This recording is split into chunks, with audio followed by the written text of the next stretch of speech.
that brings us to the last game of today and also for the 4-day event.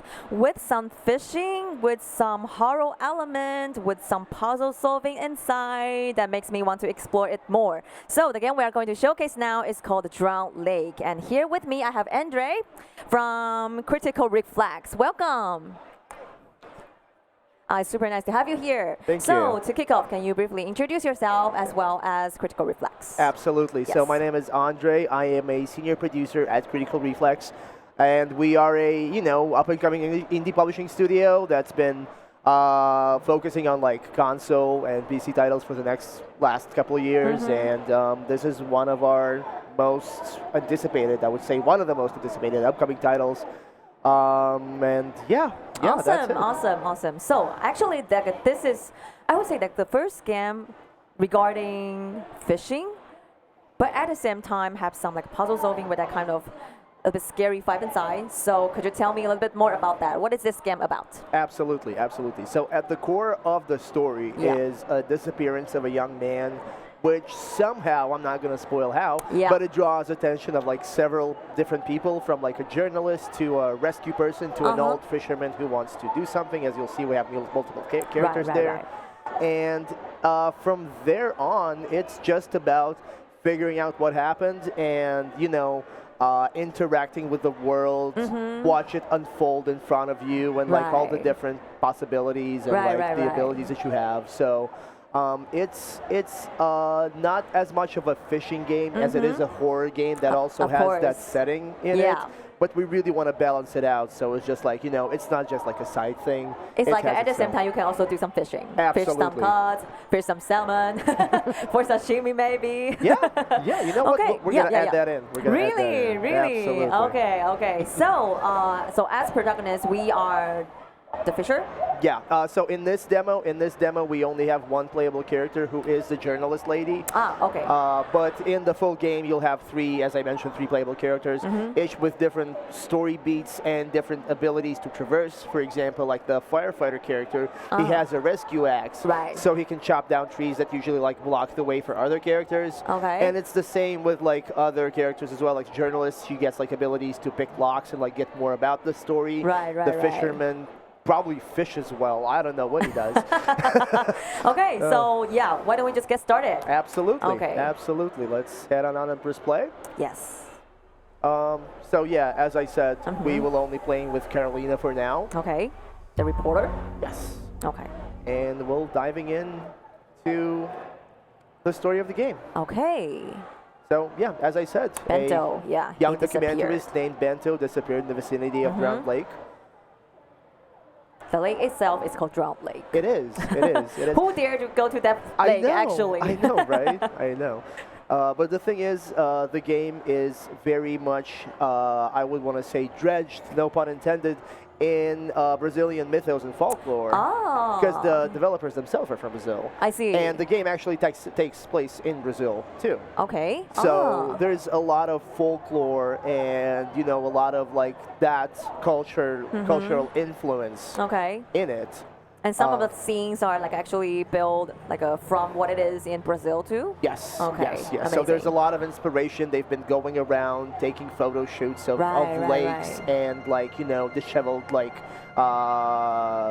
city, like pieces of land that got like drowned. So like this is all coming from real life experience. Our main developer of this game is an avid fishing fan, so that's how it happens. That's why. So this is the fishing mini game. Like how do you fish in the game? And it's something similar to like Stardew Valley. Where do you have to keep that thing on what is the that fish? thing? Oh, fish. we got a lot of fish. We got a lot of fish. Hell yeah. But this is, of course, one of the more easier types, and it's going to get way tougher as you continue. And as you saw before, the game actually switches a lot between that first-person perspective and the top-down perspective. So this is more for exploration. Yeah, we got some nasties following us now. Oh, you see? There's a little. Something is evil guy in the boat. us? Yeah. Oh my God. So this is, of course, super early in development. Right. So right now, these guys are more just to, like, you know, inform you, like, hey, we have enemies. Yeah. Like, yeah, it's gonna be. But they don't actually like jump into your face right now. Not now. Not now. Not but now. like, hey, will be. in the full game, you gotta keep track of these guys. I see. So this is one of the main abilities of Carolina that makes her different from other players. Yeah. Is that she can inspect items, and every character can inspect items, but she will get more insight due to her journalistic background. So, and actually, I think this is a little spot where the developers left a little hidden thing for us. Let us find out. Let's see. I need to hit the boat. Okay, Like you just hit the boat. Okay. I need to move the boat a little bit. Okay. And see if there's something under the boat. So this is something you need to explore yourself. Exactly. Like how there's you're going to. a lot of little hidden pieces and stuff for you. You know what? I actually removed it. So. Right. Just like that. Yep. So we're probably going to be moving into first exploratory part of the game. Oh, okay. There's a little something we can pick up and inspect, and let's see what it is. So you see, we're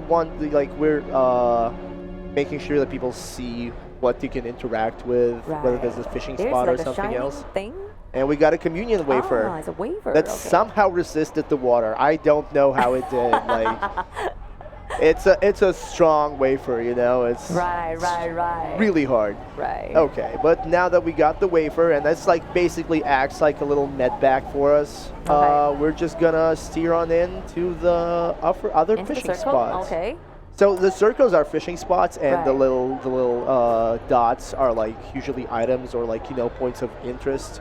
What do you got? So when I'm in, and I got a little minnow. Yeah. So in this demo, unfortunately, there's not a lot of stuff you can do with the fish yet. Yeah. But in the full game, we're planning to, you know, of course, be able to sell them or maybe utilize them in like crafting yourself some items or some food. So we really want to make sure that like fishing, as I said, is like an integral part of the game. Of course. So okay, so now. This is like the more like exploratory part of the game, the more of the you know, investigative part of the game. Oh. So we're entering the dam ruins. Yeah, Okay. those dam ruins.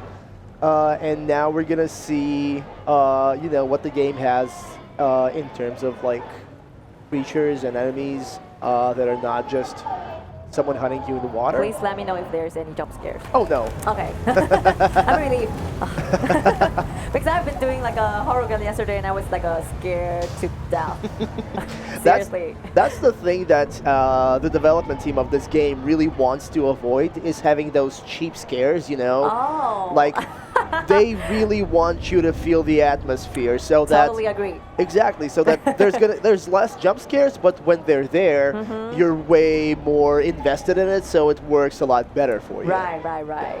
So in this mode, you can freely explore everything around you, and although these are like the tunnels and ruins, and you're like swimming on a boat right now, there's gonna be ways to like explore and, you know, and like do stuff on foot as well. So there's a little barricade. And, you know, the planks are blocking the way. So as I was saying, like, you know, some characters might have a item that might help with that. Exactly. Yeah. Unfortunately, Carolina does not. So we'll have to find out something else. Okay. But isn't that an axe? Is it? It is. It is. Take the axe. Okay. Gotta take the axe. You gotta do it. This is a simple example of how we're gonna do items and puzzles and exploration in the game. Yep. No, I just hit the back of my boat. So this is the thing. When you hit your boat, it does a glitch. basically something called noise in our game. Okay, all right. So as you can see, we have like a small little health bar up top. Not currently, because she's, you know, beating those planks up with the axe. So this is actually our noise meter. And the easiest way to understand it is basically imagine that's your sanity level, right? So it's something that is still being worked on, and we're figuring out all the details. So like it's not present in this build as much, but in the full game, the noise will directly affect how many enemies are attacking you, how many of them are chasing you, the visuals and the amount of hallucinations or like, you know, other horror visuals the player might see. Right. So it's going to turn into a more scarier game. The more noise you have, the less noise you have. Right. And, you know, that's only going to be making player more prone to making mistakes. I know, so, I know. You got to be like a skillful at selling. Oh yeah, oh yeah. This is a hardcore game. I mean, like it's really not. We want everybody to be able to enjoy this. Right. But there, let's just say there are characters that are going to be easier to play, and some of them are more difficult. But ultimately, the reward is worth it. So it's either story or you know something else in the future. Of course, of course. Okay. So we're going to be opening a little valve to.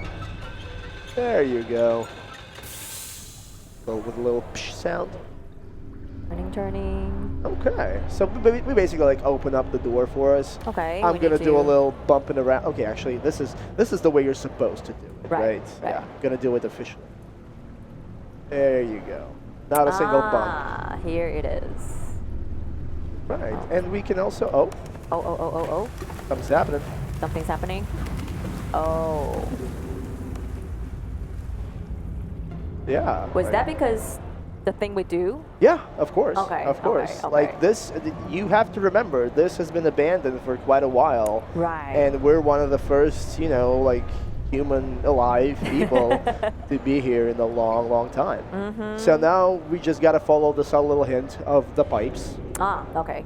Oh, and we cannot do that because it has, you know, the fog. Oh. But, you know, if Can we still go through? We can still go through, but we're going to be taking lots of damage. Oh, So I'm going to... Oh, yeah, that's why. The noise overtakes your hearing, vision, your everything. Exactly.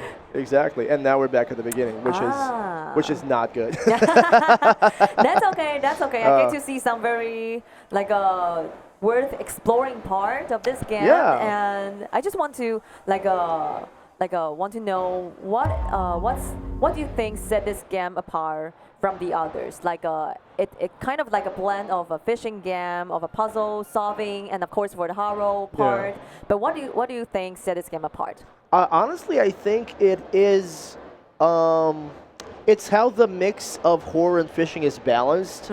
Because I don't think there's ever been a full-blown horror game that has these fishing features. It's usually a fishing game with some, you know, dark themes or dark setting, but it's not a horror game on itself. Right. This is a horror game first and foremost. Also, I think this is the first ever fishing game with a story. With it's like a super in-depth narrative with a bunch of features. So like this is going to be setting it out apart from everything else. Of course, there's the Brazilian heritage and the culture of that, and just in the enemy designs, in the way their mythos and their approach to horror shows itself in this game. Right. It's really, really cool, and I think that players from all across the world would be able to, you know, connect with it, and enjoy it. So yeah, I think like these three are like the most, you know, the parts that set it apart most from anything else. Yeah, and I'm actually like super curious about the whole like what's happening behind this whole mystery, like for the disappearance of the boy, of the guy. So like for now we explored the lake area and we entered the dam, but like I'm really excited about how stories develops. Like well, I actually have a little you know nugget of information about that. Okay. So in the intro text, it said that the only thing that was found along with his belongings was a videotape of unknown origin, and it just so happens that the developers of this game have a free-to-play title called Teleforum, which is also a horror game, but it is more of a adventure point-and-click sort of thing. Right. And it's in the same universe, and it covers that part of the story. So there's a lot of hints as to what is going to happen in Drowned Lake, and like an introduction to some of the characters and some of the world building of that. Right. So it's, you know, if you're interested in that, and if anyone wants to check it out, Teleforum is free to play on Steam. It's a great game. anyone wants some extra hints or like do some clues, do some investigations? Thank you for mentioning that. Of course, Okay. of course, of course. Okay, so now we are back. We're back, and I'm gonna try to do that super fast so we see like the cooler parts because this is like an introduction part of the dam. Right. The second part is gonna be way more, this is where like horror gets really scary, like. So I'm gonna see if I can rush through that without killing myself this time. Okay. Yeah. I'm sure you can. I hope I will. Our noise meter is like pretty low now. Yeah, so we got a bunch of yeah, wafers, yeah. so like we're good. We're good. Just have to speed run this a little bit. Okay. Right. And then the axe. we know the axe now. Right, Yes. right. Another thing about this game that I think is worth mentioning is that initially this game was designed as I want to say like what developers would call a story roguelike. Yeah. So you keep dying and replaying the game, but you still Again, but you get more and more information and learn about the narrative and the world. Right. But we decided that this game would fit better with like a more set narrative, a set level design, because that's a better way to introduce and like design horror so that it keeps being effective for the entirety of the gameplay process. Okay, I think we're on the right track. Okay. Just gotta. Yeah, because like a story and the narrative not part is also still like a very important part of the game, so you want to make sure that the gamers, they like along the way they play the game, they still get like a high possibility of surviving so that they can experience more about the story. Of course. Like nobody wants to replay the same things all over again. Oh, actually a lot of people do, so I'm sorry about that. Okay, so now we are... Now we're gonna just go and... So the thing that with this puzzle is just you gotta find, I think, 2 of these and turn them around. So like this is one of them. Open the valve. Okay. Go through the little bit of an animation. Now we got it. Now we can go. And yeah, the second part, like the second area of Dam Ruins, I'm just hitting it. Let's just maybe eat a wafer. Okay. Not that much, but it's good.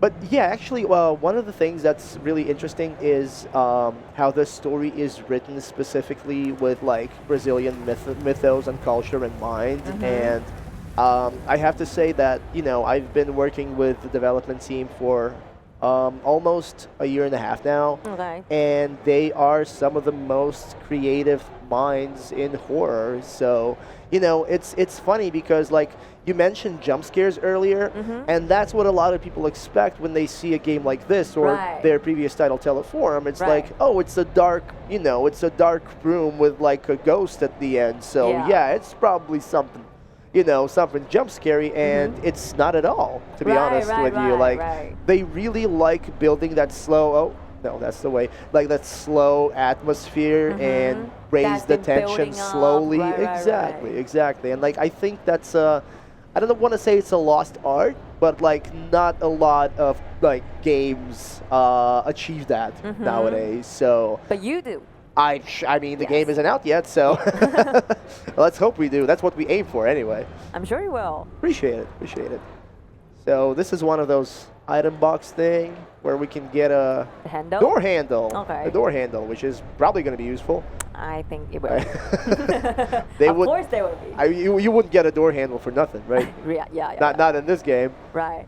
Okay, so I turned on one of the valves. I think I haven't found the other, but let's see if that door's gonna open up for me or not. Okay. Let's see. Oh no, I still need the other one. See that this one's open, this one's closed. So let's see. You need to open another valve. Right. And I'm hitting it.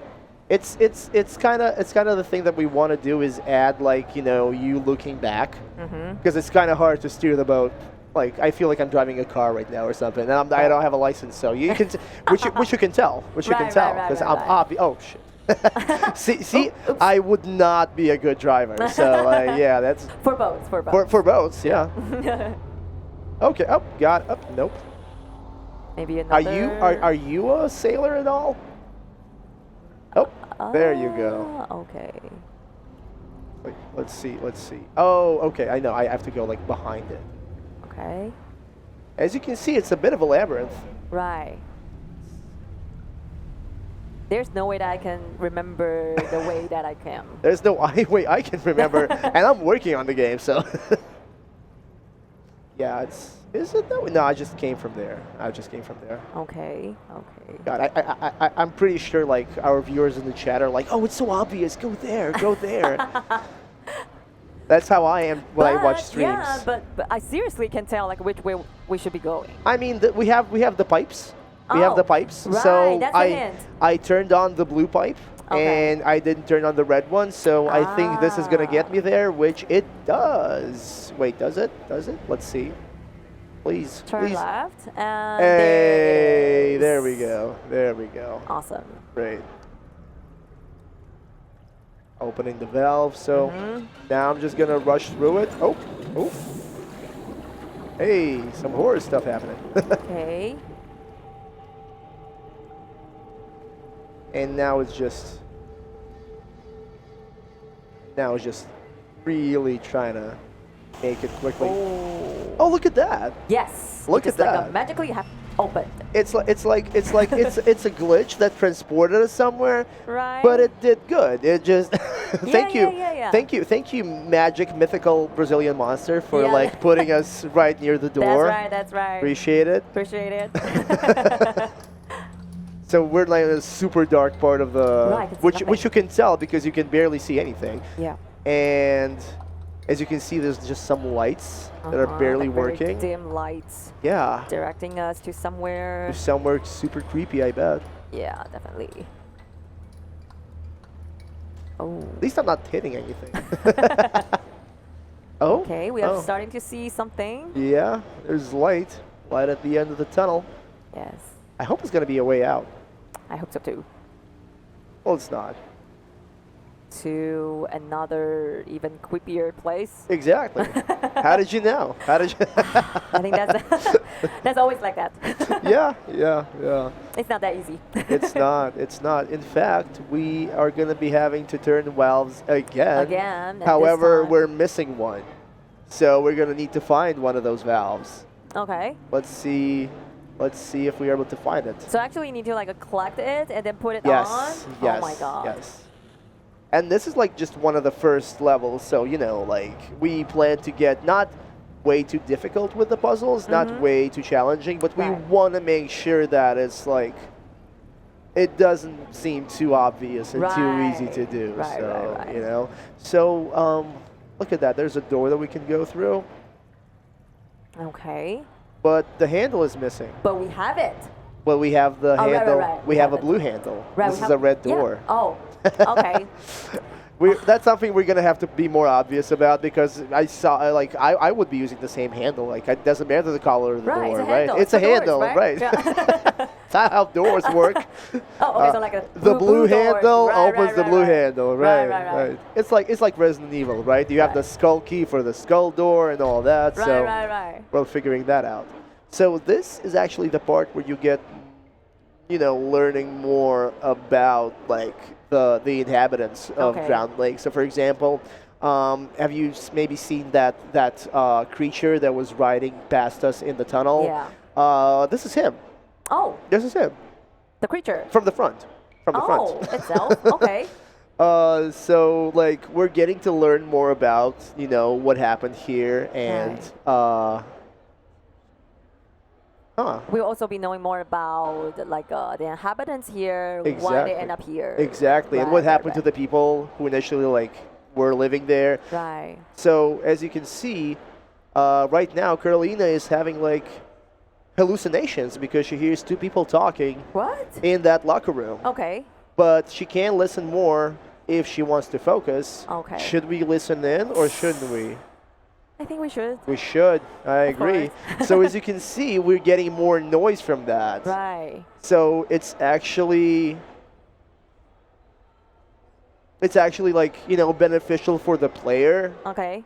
But you can essentially kill yourself if you know too much. Yeah. So there's saying something about a church and how like one of them left the church and why did they leave, but I think we can keep listening a bit keep more. listening, of course. I just. And we. Oh. That was. Okay. I thought we had some more. Yeah, that's when you like lose your. Exactly. You lose your sanity and you just go literally insane and cannot handle that anymore. Okay, so unfortunately in this playthrough, our main character is just having a mental breakdown in the middle of a locker room. But I think that our players can actually do better. I'm sure they can. I'm sure they can. If you are at the Taipei game show floor, please feel free to check it out, the demo. We have it playable there. Okay. And the demo is also going to be dropping on Steam sometime this spring. Okay. So anyone can try and save Carolina and also find the mysteries of the Drowned Lake on their own. Right. And when can the full version to be expected to be out? So right now we didn't really announce the release date yet, but we're looking at either the very, very end of 2024 or early 2025 as the release date. I see. So do try out the demo, which will expected to be released in April. And if our followers or whoever is interested in this game want to know more about this, where can they find you? So of course, obviously, it's our website, our social media, Critical Reflex, Critical_Reflex is on Twitter. Okay. And the development studio is called Monumental Collab. Okay. So, you can always follow them or just type Drowned Lake into Google and you'll find all sorts of social media. In fact, there is a Discord server that we are currently working with that is basically going to be like more of a focus on horror as we're going to be releasing and announcing more horror games in the future. Right. So we are releasing news updates and little sneak peeks of what's going to be there in game. We're doing fan contests, meetups, discussions, everything like that. So if anyone wants to learn more about this game, absolutely should join our Discord server. Feel free to know about that at criticalreflex.com. At criticalreflex.com. And of course, I don't think I mentioned. Oh, I did. Teleforum. Yeah, The prequel to Drowned Lake. Actually sets up the story fairly well, so check that out too. Yeah, don't miss that too. Okay, so I think that brings us to the end of the session, and thank you so much for leading this horror journey with me. I really want to dig more about the story and looking forward to a lot of events to be coming, and also of course for the final version of the game itself. So once again, thank you so much for your time. Thank you for having me. Thank you. Okay.